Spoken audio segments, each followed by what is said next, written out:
अगर आप 90 के दशक के बच्चे हैं तो आपके कमरे में 2 पोस्टर जरूर रहे होंगे, एक सचिन तेंदुलकर का और दूसरा उस शख्स का जिसका कॉलर हमेशा खड़ा रहता था। वो खड़ा कॉलर सिर्फ स्टाइल नहीं था, वो टीम इंडिया का एटीट्यूड था। वो गले का काला तावीज सिर्फ धागा नहीं था, वो करोड़ों फैंस का भरोसा था। लेकिन सोचिए, कैसा लगता है जब भरोसा टूटता है, कैसा लगता है जब देश का सबसे बड़ा हीरो सीबीआई के दफ्तर में मुजरिम बनकर खड़ा होता है। ये कहानी एक ऐसे सुपरस्टार की है जिसने शोहरत की सबसे ऊंची चोटी देखी और बदनामी की सबसे गहरी खाई भी, जिसने हमें सिखाया कि कलाइयों से जादू कैसे किया जाता है। लेकिन फिर वक्त का पहिया ऐसा घुमा कि वही कलाइयाँ हथकड़ियों के डर से कांपने लगी। आज कहानी मोहम्मद अजहरुद्दीन की, वो नाम जो भारतीय क्रिकेट का इतिहास का सबसे सुनहरा पन्ना है और सबसे काला अध्याय भी। इस कहानी को सुनने के लिए आपको थोड़ा पीछे चलना पड़ेगा। साल 1984 में भारतीय क्रिकेट एक अजीब व गरीब दौर से गुजर रहा था। 1983 का वर्ल्ड कप जीतने का नशा उतर चुका था और टीम को नए नायकों की तलाश थी। तभी हैदराबाद की तंग गलियों से निकलकर एक दुबला पतला शर्मीला लड़का टीम इंडिया के ड्रेसिंग रूम में दाखिल होता है। उसके शरीर में न ताकत दिखती है, न चाल में कोई आक्रामकता, बस हाथ में एक बल्ला था जो उसके कद से थोड़ा बड़ा लगता था। इंग्लैंड की टीम इंडिया आई थी। कोलकाता का एडन गार्डन मैदान खचाखच भरा था। इस लड़के को मौका मिला। जब वो बल्लेबाजी करने उतरा तो कमेंट्री करने वालों ने कहा कि लड़का अंग्रेज़ों की तेज़ गेंदबाजी के सामने टिक नहीं पाएगा। लेकिन अगली कुछ पारियों में जो कुछ हुआ उसने दुनिया को सन्न कर दिया। अपने पहले ही टेस्ट में शतक, दूसरे टेस्ट में फिर शतक और तीसरे टेस्ट में फिर एक और शतक। इतिहास बन गया। अपने करियर के पहले 3 मैचों में लगातार 3 शतक लगाने वाला वो दुनिया का इकलौता बल्लेबाज बन गया। दुनिया ने कहा कि इंडिया को अपना नया सुपरस्टार मिल गया है। सुनील गावस्कर जैसे दिग्गज हैरान थे, क्योंकि अजहर क्रिकेट नहीं खेलते थे, वो मैदान पर आर्ट भी खेल रहे थे। उनके बल्लेबाजियों में नज़ाकत नहीं, ताकत थी। वो गेंद को मारते नहीं, सहलाते थे। उनका वो सिग्नेचर लेग गिलास ऐसा लगता था कि कलाइयों में हड्डियां ही नहीं है, रबड़ है। ऑफ स्टंप के बाहर आ रही गेंद को वो अपनी कलाई के हल्के से इशारे से मिड विकेट की बाउंड्री के पार भेजते थे। अंग्रेज़ गेंदबाज अपना सर खुजलाते थे, गेंद वहाँ गई कैसे।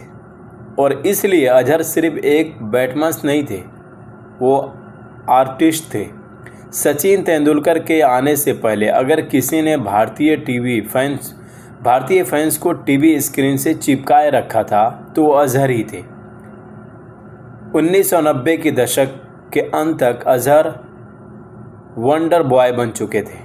मिडिल क्लास भारत की उम्मीद थी, एक ऐसा लड़का जो अपनी मेहनत और टैलेंट के दम पर दुनिया को जीत रहा था। फिर 90 का दशक आया। सिर्फ साल नहीं बदला, भारत भी बदल रहा था। लिबरलाइजेशन का दौर था, देश में पैसा आ रहा था, रंगीन टीवी घर घर पहुंच रहे थे और क्रिकेट सिर्फ खेल नहीं, एक कमर्शियल प्रोडक्ट बन रहा था। इस नए चमकते हुए भारत का चेहरा बने अजहरुद्दीन टीम इंडिया की कमान सौंपी गई। ये फैसला सभी को चौंकाने वाला था, क्योंकि अजहर कम बोलते थे। लोगों को लगा कि ये शांत लड़का कप्तानी का बोझ कैसे उठाएगा, क्या ये टीम को संभाल पाएगा। लेकिन अजहर ने अपने बल्ले से जवाब दिया। उनकी कप्तानी में भारत ने घर में शेर की तरह खेलना शुरू किया। एक के बाद एक सीरीज जीती। अजहर अब सिर्फ खिलाड़ी नहीं, ब्रांड बन चुके थे। और यहीं से वो बदलाव हुआ जिसने आगे चलकर सब बर्बाद कर दिया। हैदराबाद का वो सीधा साधा शर्मीला लड़का गायब हो रहा था। उसकी जगह ले ली थी एक ग्लोबल सुपरस्टार ने। अजहर का रहन सहन बदलने लगा। वो लड़का जो सादे कपड़ों में दिखता था, अब वो अरमानी के महंगे सूट, आरएक्स की घड़ियाँ और विदेशी कारों का शौकीन हो गया था। मैदान पर उनका कॉलर हमेशा खड़ा रहने लगा। वो खड़ा कॉलर उनके एटीट्यूड के निशानी बन गया। लेकिन मैदान के बाहर उनकी ज़िंदगी भी उतनी रंगीन हो गई। बॉलीवुड और क्रिकेट का रिश्ता गहराता रहा। संगीता बिजलानी के साथ अजहर के रिश्तों की खबरें फिल्म मैगजीन के कवर पेज पर छपने लगी। अजहर अपनी पहली पत्नी नरीन को छोड़कर इस ग्लैमरस दुनिया में खो गए थे। ये वो वक्त था जब अजहर के क्रिकेट से ज़्यादा लाइफ स्टाइल बॉय रखने लगा था। वो प्रैक्टिस सेशन में कम, पार्टियों में ज़्यादा दिखते थे। पुराने दोस्त छूट रहे थे और नए अमीर दोस्त बन रहे थे। और इन्हीं नए दोस्तों में कुछ ऐसे थे जो खिलाड़ी के वेश में नहीं बल्कि बुक्की के वेश में आए थे। अंधेरा धीरे धीरे गिर रहा था। ड्रेसिंग रूम का माहौल बदल रहा था। कानाफूसी शुरू हो गई। कुछ मैचेस में अजहर की फैसले पर सवाल खड़े किए गए। कभी टॉस जीतकर पहले गेंदबाजी करना, तो कभी जीती हुई बाजी को हार जाना और कभी अजीब तरीके से हार जाना। कानपुर का वो मैच, शारजाह की वो फाइनल, फैंस को लगा ये खेल का हिस्सा है। लेकिन क्या पता था कि खेल कहीं और चल रहा है। सदी बदल गई। साल 2000 आया। नई उम्मीदें थी, लेकिन भारतीय क्रिकेट के लिए साल एक ब्लैक होल साबित होने वाला था। अप्रैल का महीना था। दिल्ली पुलिस एक जबरन वसूली केस की जांच कर रही थी। उन्होंने एक फ़ोन को टेप किया। पुलिस को उम्मीद थी कि कोई छोटी मोटी जानकारी मिलेगी, लेकिन जो आवाज़ थी साउथ अफ्रीका के कैप्टन हैरी कोर्निया, जिसे दुनिया एक जेंटलमैन, एक धार्मिक इंसान और एक आदर्श कप्तान मानती थी। वो सट्टेबाज संजय चावला से मैच फिक्स करने की बात कर रहा था। पुलिस ने टेप जारी कर दिया। दुनिया हिल गई। भौचाल आ गया, लेकिन असल भौचाल अभी बाकी था। जब हसी कोर्निया ने अपना गुनाह कबूल किया तो उसे किंग कमीशन के सामने एक ऐसा नाम लिया जो भारतीय लोगों के लिए भगवान से कम नहीं था। हसी कोर्निया ने कहा कि मुझे बुक्की M.K. गुप्ता से मिलवाने वाला कोई और नहीं, अजहरुद्दीन था। अजहर ने ही मुझे उस दुनिया से रूबरू करवाया। ये एक लाइन नहीं थी, ये करोड़ों भारतीयों के दिल पर चला वो खंजर था जिसका घाव कभी नहीं भरा। लोग मानने को तैयार नहीं थे कि हमारा अजहर नहीं, ये झूठ है, विदेशियों की साजिश है। लोगों की पहला रिएक्शन यही था। अजहर ने प्रेस कॉन्फ्रेंस बुलाई, कसम खाई, मैं निर्दोष हूँ, फंसाया जा रहा है क्योंकि मैं अल्पसंख्यक हूँ। उन्होंने इमोशनल कार्ड खेला। देश एक बार फिर दुविधा में था, लेकिन सच छुपता नहीं है। CBI की एंट्री हुई, जांच शुरू हुई, परतें खुलने लगी। CBI की रिपोर्ट सामने आई तो उसमें अजहर के कारनामों का काला चिट्ठा खुला। लिखा था कि अजहर के संबंध अंडरवर्ल्ड के लोगों के साथ था। मैच फिक्स करने के लिए पैसे लिए गए। अजीबोगरीब रन आउट, जानबूझकर धीमी बल्लेबाजी, टॉस के फैसले, सब कुछ शक में था। अजय जडेजा, नैन मोंगिया जैसे नाम भी सामने आए, लेकिन सबसे बड़ा झटका अजहर के नाम का था, क्योंकि अजहर कैप्टन थे। जहाज़ का कप्तानी अगर जहाज़ में छेद करे तो यात्री किस पर भरोसा करे। 5 दिसंबर साल 2000 ये वो तारीख है जिसे भारतीय क्रिकेट का काला दिवस कहा जाता है। BCCI ने सख्त फैसला सुनाया। मोहम्मद अजहरुद्दीन पर लाइफ टाइम बैन लगा दिया। इसका मतलब था कि वो कभी बल्ला नहीं उठा सकते, कभी किसी स्टेडियम में नहीं घुस सकते, कभी क्रिकेट के किसी पद पर नहीं रह सकते। एक झटके में अंडर बॉय से देशद्रोही बनने का सफ़र शुरू हुआ। जनता का गुस्सा 7वें आसमान पर था। जिन हाथों ने अजहर के लिए तालियां बजाई, अब वही हाथ उनके घर पर पत्थर फेंक रहे थे। हैदराबाद में उनके पुतले जलाए गए, उनके पोस्टर फाड़े गए। वो अजहर जिसके घर के बाहर कभी ऑटोग्राफ वालों की लंबी लंबी कतार थी, वो अपने घर में कैद हो गए थे।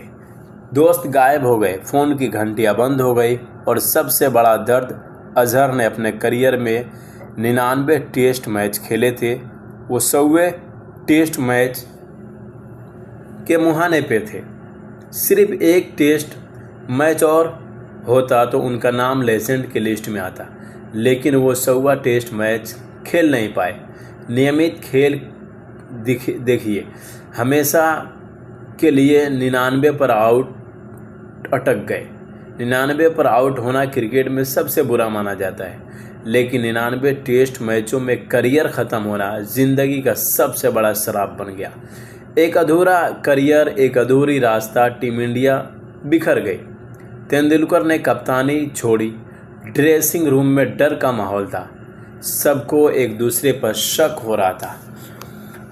फिर वो सौरव गांगुली, राहुल द्रविड़, लक्ष्मण का दौर था, जिसने धीरे धीरे ईंट से ईंट जोड़कर भारतीय क्रिकेट की साख को दोबारा बनाया। लेकिन उस अजहर का दौर हिस्सा नहीं, वो इतिहास के कूड़ेदान में डाल दिए गए। साल 2000 से लेकर 2012 तक ये 12 साल अजहर के लिए नरक जैसे थे। कोर्ट कचहरी के चक्कर काटते रहे बेगुनाही साबित करने के लिए, वकीलों के पीछे भागते रहे, समाज ने उनका बहिष्कार किया। लेकिन इस दौरान अजहर पर एक दुखों का पहाड़ टूटा, जिसने अंदर तक तोड़ दिया। 2011 में अजहर के जवान बेटे अयाजुद्दीन एक सड़क दुर्घटना में मौत हो गई। सोचिए उस पिता का दर्द, जिसकी इज्जत पहले से नीलाम हो गई थी, करियर ख़त्म हो गया था और अब बेटा भी चला गया। उस वक्त अजहर पूरी तरह टूट गए। उनकी तस्वीरों में वो बूढ़े लाचार दिखने लगे। वो जो अजहर से नफ़रत करते थे, वो भी उन पर तरस खाने लगे। वो एक गिरे हुए हीरो की सबसे दर्दनाक तस्वीर थी। कहा जाता है कि बेटे की मौत ने अजहर को बदल दिया। वो ज़्यादा खामोश हो गए। उनकी आंखों में वो चमक, एटीट्यूड जो 90 के दशक में दिख रहा था, वो हमेशा के लिए बदल गया। अब एक थका हुआ, हारा हुआ इंसान बचा था, जो अपनी आखिरी लड़ाई, अपनी इज्जत की लड़ाई लड़ रहा था। फिर आखिरकार 12 साल के लंबे वनवास के बाद 2012 में आंध्र प्रदेश हाईकोर्ट का फैसला आया। कोर्ट ने कहा कि बीसीसीआई द्वारा अजहर पर लगाया गया लाइफ टाइम बैन इल्लीगल है, क्योंकि जांच के दौरान प्रतिक्रिया का सही पालन नहीं हुआ। कोर्ट ने यह नहीं माना कि उन्होंने मैच फिक्स नहीं किया। कोर्ट ने कहा कि बीसीसीआई के पास बैन लगाने के लिए सबूतों का सही आधार नहीं था। कोर्ट ने बैन हटाया। तत्काल के लिए अजहर जीत गए। प्रेस कॉन्फ्रेंस में कहा कि मैं निर्दोष था, कभी गद्दारी नहीं किया, फंसाया गया। बीसीसीआई ने इस फैसले को चुनौती नहीं दी। शायद वो इस पुराने घाव को कुरेदना नहीं चाहती थी। अजहर की वापसी हुई, लेकिन क्रिकेट के तौर पर नहीं, हैदराबाद क्रिकेट एसोसिएशन के अध्यक्ष के तौर पर। वो सांसद बने। जिंदगी पटरी पर लौटने लगी। उनके लाइफ पर फिल्म अजहर बनी, जो उनकी तारीफ़ों में उनके लिए सहानुभूति बटोरने की नज़रिया से आई। लेकिन सवाल यह है कि कोर्ट का फैसला लोगों के दिलों को बदल पाया।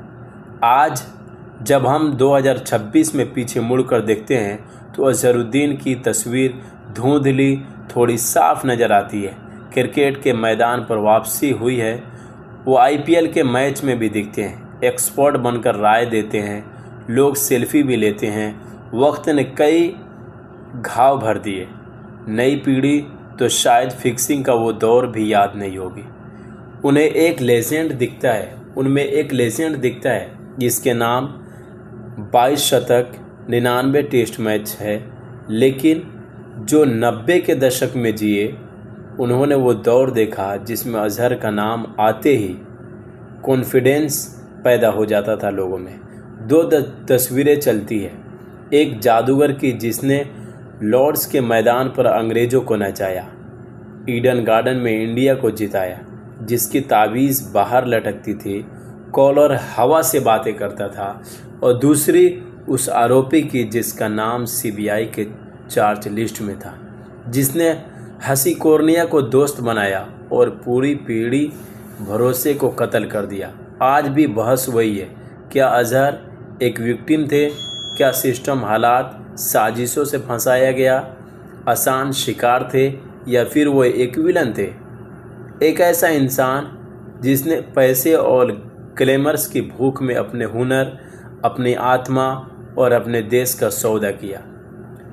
सच शायद इन दोनों के बीच कहीं दफन है। अजहर ने अपने 99 टेस्ट मैचों की पारी खेली, लेकिन ज़िंदगी के पिच पर वो नॉट आउट रहे या रन आउट, इसका फैसला स्कोर बोर्ड नहीं